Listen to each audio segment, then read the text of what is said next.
Hi everyone and welcome back to Mind Review. I am Sakshi Kaushik और आज की इस वीडियो में हम लोग शुरू करेंगे chapter number 9 of your Ciccarelli series. So all of you must be knowing by now, जो भी सिसरेली की सीरीज को फॉलो कर रहे हैं, कि हम भाई आपकी जो साइकोलॉजी की बुक है written by Saundra K Ciccarelli, we are covering all the 15 chapters and currently we are on chapter 9. So today this is part 1 of chapter 9, क्योंकि आज ही हम आपके मोटिवेशन एंड इमोशन के चैप्टर को स्टार्ट कर रहे हैं. So let's get started and the first thing that we will talk about in today's chapter is your motivation itself.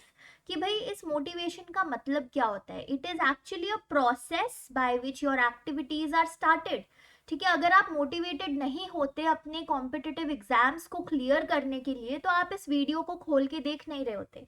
अगर आप मोटिवेटेड नहीं होते साइकोलॉजी के सब्जेक्ट को और डीपली समझने के लिए तो आपने माइंड रिव्यू को सब्सक्राइब नहीं किया होता. ठीक है, तो मोटिवेशन एक वो प्रोसेस है जिससे आप किसी भी एक्टिविटी को स्टार्ट कर पाते हो, उसे कंटिन्यू रख पाते हो. ठीक है, ताकि आपकी कोई भी अगर कोई साइकोलॉजिकल नीड है, कोई फिजिकल नीड है, तो वो मीट हो पाए.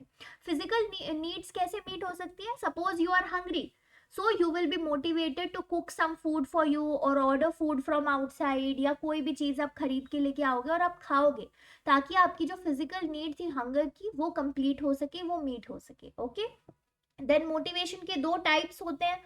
आई नो जितने भी लोग माइंड रिव्यू के पहले से स्टूडेंट्स उन्हें पता है ये चीजें. ठीक है, एक्सट्रिंसिक मोटिवेशन होती है, इंट्रिंसिक मोटिवेशन होती है. तो एक्सट्रिंसिक मोटिवेशन इज कि जहाँ पे आपके जो आउटसाइड फैक्टर्स हैं वो आपको मोटिवेट करते हैं कि आपको नेट जेआरएफ का एग्जाम क्लियर करना है ताकि आपके पेरेंट्स प्राउड फील करे, आपके सारे फ्रेंड्स हैप्पी फील करे, आपके लिए सारे लोग प्रेजेस करे and everything. So that will be an extrinsic और एक्सटर्नल मोटिवेशन. इंट्रिंसिक मोटिवेशन क्या होगी कि आपको नेट जेआरएफ एग्जाम क्लियर करना है so that you feel good, so that you accomplish your goal, so that you are happy. तो आप अपने अंदर से वो मोटिवेशन को ला रहे हैं. Your motivation is not dependent on any one from outside. ठीक है, ये बात रही मोटिवेशन की. नाउ मोटिवेशन से रिलेटेड काफी सारी थ्योरीज हैं. ठीक है, कुछ अर्ली अप्रोचेस की थ्योरीज हैं, कुछ साइकोलॉजिकल थ्योरीज हैं, कुछ थ्योरीज हैं जो अराउजल और इंसेंटिव पे बेस्ड है, and some theories are related to the humanistic school. Okay, so these are certain theories: your instincts and evolutionary theory, drive reduction theory, McClellan's theory, self theory of motivation, arousal theory, incentive theory, Maslow's hierarchy theory and self determination theory. अब एक एक करके हम इन सारी theories को cover करेंगे. तो I hope आप लोगों का अटेंशन यहाँ पे बना रहेगा और नोट्स आप लोग साथ साथ बनाते रहेंगे. ठीक है, let's get started. So all the theories are very simple, don't take a lot of stress की बड़ा मुश्किल है, बहुत ईजी है. Okay, so instincts and evolutionary approach to motivation है वो पहली थ्योरी.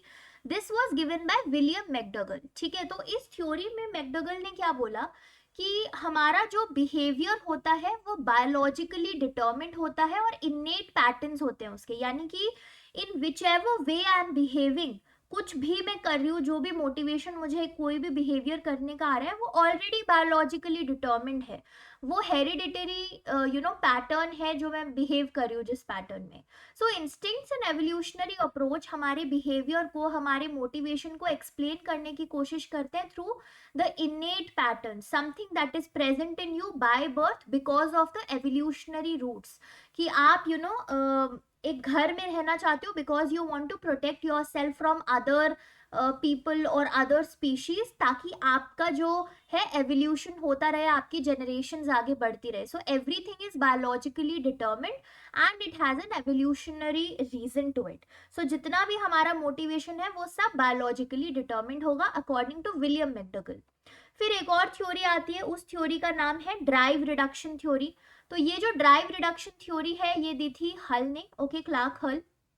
इन्होंने क्या बोला कि हमारी कुछ नीड्स होती है. नीड क्या होती है कि भाई कोई भी चीज जो आपको चाहिए, कोई भी गोल जो आपको अचीव करना है. So there is a need that has arisen. ठीक है, एक नीड आई. अब वो नीड क्या क्रिएट करेगी, वो नीड क्रिएट करेगी साइकोलॉजिकल टेंशन और फिजिकल अराउजल. साइकोलॉजिकल टेंशन को ही हम एक्चुअली यहाँ पे ड्राइव बोलते हैं. Okay, psychological tension is the drive that you face. So there will be a need and that need will create a psychological tension inside of you and it will also create a physical arousal. अब आपको वो tension तो reduce करनी है, you don't want to stay in that state of tension forever and ever, है ना. So you want to actually reduce that tension and reduce that drive. So you will be motivated to reduce that drive, and in that motivation you will perform some kind of behavior. तो हल के according हम motivated कैसे होते हैं, या motivation इन्होंने कैसे एक्सप्लेन किया. इन्होंने मोटिवेशन एक्सप्लेन किया as the theory is name suggest drive reduction, that whenever there is a need we have a drive, okay, and we want to reduce that drive because we want to bring back our equilibrium. जो हमारा body का balance state था उसमें हमें वापस आना है. तो उसमें वापस आने के लिए हम मोटिवेटेड होंगे किस चीज को करने के लिए, उस ड्राइव को रिड्यूस करने के लिए. So again over here that example that I gave you just a few minutes back of hunger, that will be very very suitable. ठीक है, एक need I that you are hungry, so you will have psychological tension also, you will have a physical arousal, maybe your stomach will start to contract and make certain noises, okay. So you will be motivated to reduce that hunger, to reduce that drive. Maybe in that motivation you will yourself cook something, or you will order from online platforms, or you will go out and bring something from a shop or anything. ठीक है, तो ये दो theories हैं जो early approaches पे based है. उसके बाद हम दो थ्योरीज पढ़ेंगे जो साइकोलॉजिकली एक्सप्लेन करने की कोशिश करते हैं मोटिवेशन को. सो डेविड मैक्लेलैंड ने क्या बोला कि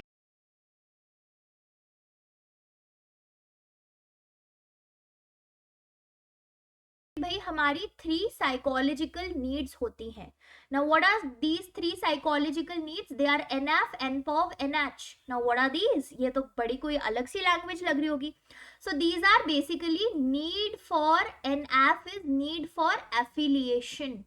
ठीक है, तो एफिलिएशन क्या होता है कि आप किसी के साथ सोशल रिलेशंस बना के रखो, लोगों के साथ रहो, सोसाइटी में रहो, एक सेंस ऑफ बिलोंगिंगनेस हो. So this is one basic psychological need that we all have, because we are social beings, we all need that affiliation, we all need to be connected with other people. Another is the need for power. हम सबको कहीं ना कहीं sense of power चाहिए, एक sense of control चाहिए over our life circumstances, also over whatever we are doing. And finally there is also a need for achievement, that whatever I do I achieve that thing, or I achieve my goals. अब जो भी इंसान जिस भी need पे high होगा वो उसी चीज से मोटिवेटेड होगा. May be I am high on the need for affiliation, so whatever behaviour I do so as to obtain और maintain the relations with other people. ठीक है, मैं लोगों से ज़्यादा तू तड़ाक करके प्रॉबेबली बात ना करूँ, मैं maybe people pleaser tendency मेरे अंदर आ जाए, because I want to maintain that relationship. So I will be motivated by this need. If I am high on the need for achievement, then I will be motivated by these things, that whatever behavior I do, I'll try to achieve certain goals and everything. ठीक है, तो ये हुई आपकी मैक्लेलैंड की theory, that we have 3 psychological needs. After that, another theory that was given by Carol Dweck, it is known as self theory of motivation.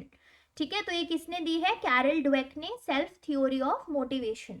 Now what do we mean by self theory of motivation? यहाँ पे क्या होता है कि as individuals हम सबकी अपने खुद के बारे में एक थ्योरी होती है, that how I am as a person, how I am as XYZ relation, maybe daughter, maybe friend, maybe spouse, anything.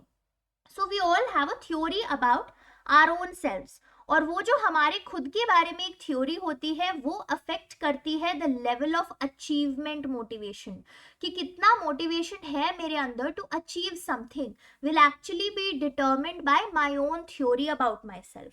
So this is self theory of motivation. If I believe that yes I can do things, I can achieve my goals, I can clear that exam, then my level of achievement motivation will be what? It will be very very high. But if the theory about my own self is कि मैं तो किसी काम की नहीं हूँ, कोई exam मेरे से क्लियर नहीं होता, ये भी नहीं होगा and everything, then my level of achievement motivation will be low, और मेरा बिहेवियर भी फिर उसी डायरेक्शन में टर्न होने लग जाएगा. ठीक है, तो वो है आपकी सेल्फ थ्योरी ऑफ मोटिवेशन. और इसी से रिलेटेड एक छोटा सा कंसेप्ट है जिसके बारे में आपको पता होगा, but I just want to brush up your concept regarding locus of control. Now what is this locus of control? Locus of control is कि मैं इंटरनल है, then I will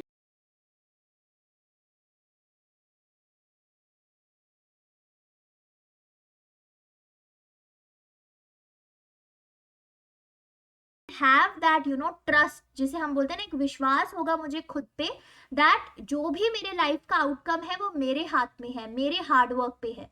so in order to achieve something I will put in a lot of hard work. And external locus of control का क्या मतलब होगा कि भाई किस्मत डिसाइड करती है, ये तो सब लक की बात है. So I will maybe not put in that much of effort because I already have given up and I already believe कि ये तो सब luck की बात है.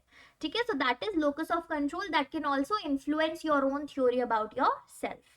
Then let's move to another set of theories जो arousal incentive theory है. So जो arousal theory है उसमें आता है आपका Yerkes and Dodson law. तो यर्क्स एंड डॉडसन लॉ क्या कहता है कि जो अराउजल होता है हमारी बॉडी में ना, तो वो मॉडरेट अमाउंट ऑफ अराउजल ही बेस्ट होता है in order to do a good performance. ठीक है, अगर बहुत कम अराउजल होगा then you will not be stressed enough to prepare for the exam. ठीक है, सपोज आप अपना कोई यूजीसी नेट जेआरएफ एग्जाम के लिए आप प्रिपेयर कर रहे हो, पर आपका जो अराउजल लेवल है वो बहुत ज्यादा लो है. So if your arousal level is only low, तो आप मोटिवेटेड नहीं होगे कोई भी स्टडी करने के लिए, कोई भी प्रिपरेशन करने के लिए. But on the other hand अगर आपका अराउजल लेवल बहुत ज्यादा हाई होगा then you will be very very stressed all the time. You will be stressed कि अरे ये नहीं हुआ वो नहीं हुआ. So in that stress you might not be able to prepare in a good manner. So high amount of arousal is also not good, low amount of arousal is also not good.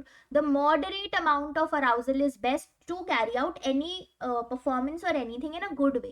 So that is what the Yerkes and Dodson law says about arousal. तो arousal theory यही कहती है कि भाई motivated हम जब ही रह पाएंगे जब हमारा जो arousal है वो moderate levels में हो, moderate amount में हो. Cool. Then another theory that we have is incentive approach. Incentive approach बड़ी बड़ी इंटरेस्टिंग सी अप्रोच है. ये मोटिवेशन को एक्सप्लेन करती है विद इंसेंटिव्स. अब इंसेंटिव्स क्या होते हैं? कोई भी रिवॉर्ड या रीइंफोर्समेंट जो हमें मिल रहा है ऑफिस में, जैसे मिलता है ना कुछ इंसेंटिव मिला, दिवाली बोनस मिला, something like that. So according to the incentive approach motivation is either a push और अ पुल. ठीक है, मोटिवेशन या तो एक पुश होता है आपकी इंटरनल नीड्स का, कि आपकी इंटरनल नीड है कि आपको वो चीज चाहिए. It is a need of yours that you want to become famous, you want to achieve that thing, you want to clear that exam. So either motivation will be a push of your internal needs or motivation will be a pull of certain external rewards that you might get after doing that thing. कि UGC net JRF clear करने के बाद आप एक particular eligibility attain कर लेते हो, तो वो एलिजिबिलिटी एक एक्सटर्नल रिवॉर्डिंग स्टिमुलस है आपके लिए और उसको पाने के लिए आप मोटिवेटेड हो. So that thing is pulling you towards itself. And your internal need is pushing you to go and get your UGC net JRF. okay, so incentive approach is saying कि मोटिवेशन या तो एक पुल होता है या फिर एक पुश होता है या फिर इन दोनों का एक कॉम्बिनेशन होता है. Okay, so these are your arousal and incentive theories. And the last set of theories that we have Maslow's hierarchy of needs and self determination theory. तो ये दोनों क्या है? ह्यूमनिस्टिक स्कूल से ओरिजिनेटेड है. अब जो मैस्लोज हायरार्की ऑफ नीड है वो किसने दिया है? You all know this, a number of times we have covered this theory, Abraham Maslow. तो ये बेसिक हायरार्की है, मैं इसके ज़्यादा डिटेल में बिल्कुल भी नहीं जाने वाली हूँ बिकॉज हम इस थ्योरी को इस सीरीज में भी पहले काफ़ी बार डिस्कस कर चुके हैं और आगे जो हम पर्सनालिटी का चैप्टर करेंगे तो हम उसमें फिर से इसको डिस्कस करेंगे. Okay, but if you feel कि नहीं आपका अभी जस्ट एग्जाम है and you want to cover it in very very detail, तो ऑलरेडी इस चैनल पे मैस्लोज हायरार्की ऑफ नीड्स को बहुत डिटेल में एक्सप्लेन करके एक मैंने वीडियो अपलोड किया हुआ है, you can watch that. Okay, so ये सीरीज कैसे जाती है कि हमारी जो लोएस्ट नीड होती है, फिजियोलॉजिकल नीड होती है, food, water, shelter, all of these things. Then we move on to safety, then love and belongingness, then esteem needs and finally the highest need is self actualization. ठीक है, तो Maslow ने क्या बोला कि ये अलग अलग नीड्स होती हैं from physiological to self actualization that are actually motivating us to do something, to attain something. Cool. Then finally we have your SDT, that is self determination theory. Self determination theory दी थी Riyan and deci ने in 2000. Remember this name क्योंकि इस theory के बारे में इतना नहीं पूछा जाता एग्जाम में, but who gave this theory और इन्होंने कौन सी थ्योरी दी थी, ये बहुत पूछा जाता है. So self determination theory was given by Ryan and Deci और Ryan and Deci gave self determination theory. ठीक है. सो इनके अकॉर्डिंग क्या है, हम सब में 3 इनेट नीड्स होती हैं या 3 इनबॉर्न नीड्स होती हैं. What are these inborn needs?